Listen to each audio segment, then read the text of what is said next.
নমস্কাৰ বন্ধু বান্ধৱীসকল, কি খবৰ আপোনালোকৰ? জনাব দেই আপোনালোকৰ ফালে বতৰ কেনেকুৱা? আমাৰ ফালে বৰ ডাৱৰীয়া। আহকচোন আজি আপোনালোকৰ লগত এটা ৰেচিপি শ্বেয়াৰ কৰোঁ।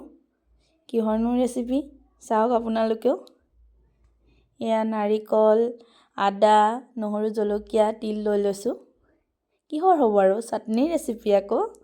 আহক আপোনালোককো দেখুৱাওঁ মইনো কেনেকৈ চাটনিটো বনালোঁ। এয়া পেন এখন উঠাই দিছোঁ। এখন অলপ তিলখিনি ৰোষ্ট কৰি লওঁ। তিলখিনি ফুটি নহালৈকে মই এনেকৈ অলপ ভাজি থাকিম। তিলখিনি লৰাই লৰাই আপোনাৰ কম জুইত ভাজিব, নহ'লে জ্বলি যাব। তিলখিনি যেতিয়ালৈকে ফুটি নাহে তেতিয়ালৈকে ভাজি থাকিব।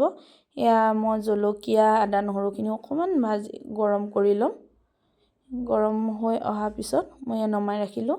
মিক্সাৰ বাতি এটাত সকলোখিনি মই দি তিল, নাৰিকল, আদা, নহৰু, জলকীয়া আৰু জোখমতে আপোনাৰ নিমখ দি ল'ব। তিলৰ চাটনি ৰেডি। লগতে মিঠাতেল অকণমানো দি দিব, এড কৰি দিব, খাই সোৱাদ লাগিব। চাটনিটো খাবলৈ বহুত টেষ্টি হয়। এবাৰ আপোনালোকেও বনাই খাই চাবচোন। খাই জনাব আকৌ দেই কেনেকুৱা লাগিলে চাটনিটো। এয়া মই পৰিৱেশন কৰিলোঁ।